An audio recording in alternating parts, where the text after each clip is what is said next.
Assalamualaikum warahmatullahi wabarakatuh. Anak-anakku yang kami banggakan dan kami sayangi, materi hari ini yaitu iman kepada qada dan qadar.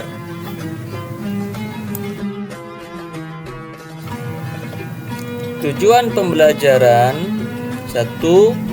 Menjelaskan makna iman kepada qada dan qadar.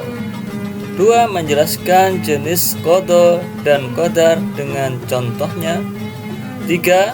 Menjelaskan sikap iman kepada qada dan qadar. 4. Menjelaskan hikmah iman kepada qada dan qadar. Makna beriman kepada qada dan qadar. Qada menurut bahasa berarti hukum, ketentuan, ketetapan, kehendak, pemberitahuan, dan penciptaan. Sedangkan menurut istilah, qada merupakan ketentuan atau ketetapan Allah Subhanahu wa Ta'ala terhadap makhluknya sejak zaman azali.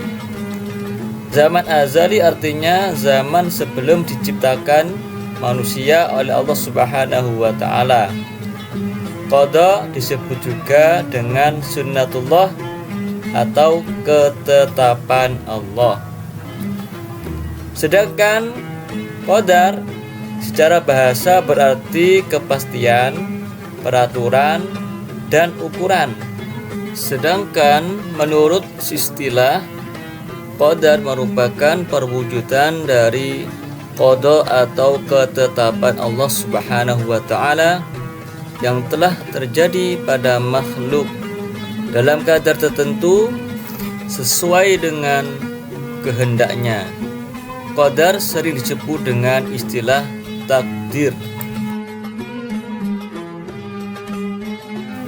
Selanjutnya, B. Jenis-jenis takdir dan contohnya. 1. Takdir mubram.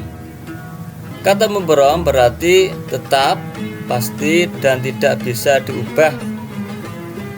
Takdir mubram berarti ketetapan Allah Subhanahu wa Ta'ala yang pasti akan terjadi sesuai dengan apa yang telah tertulis di Lauhul Mahfuz dan tidak bisa dirubah dengan usaha manusia.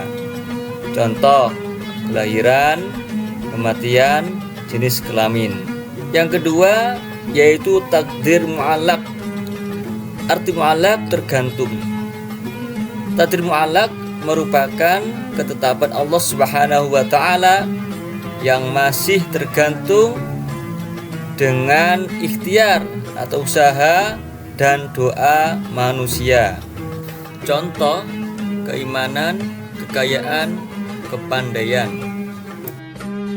Sikap terhadap takdir Allah Subhanahu wa Ta'ala. 1. Ikhtiar. Ikhtiar berarti berusaha dengan sungguh-sungguh. Allah memberikan kebebasan kepada makhluknya untuk berusaha sesuai dengan kemampuannya. Yang kedua, doa. Doa merupakan permohonan kepada Allah Subhanahu wa Ta'ala.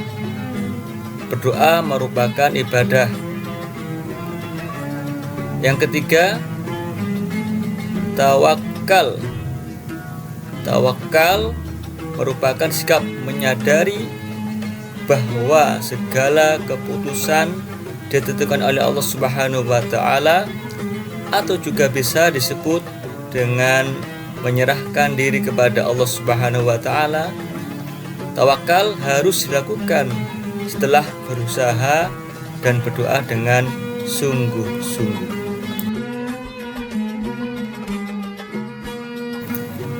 Hikmah beriman kepada takdir atau qada dan qadar. 1. Menyadari bahwa semua ketetapan dan keputusan berada di tangan Allah Subhanahu wa Ta'ala. 2. Menumbuhkan sikap berbaik sangka kepada Allah Subhanahu wa Ta'ala. 3. Mendorong manusia untuk bersyukur dan dalam kehidupan sehari-hari. 4. meningkatkan kesabaran dalam menghadapi berbagai macam ujian dan cobaan. 5. Mendorong manusia untuk dekat kepada Allah Subhanahu wa taala melalui doa. 6. Mendorong manusia bekerja keras sebagai bentuk dari usaha untuk mendapatkan takdir yang terbaik. Demikian materi pada hari ini. Terima kasih, semoga bermanfaat. Wassalamualaikum warahmatullahi wabarakatuh.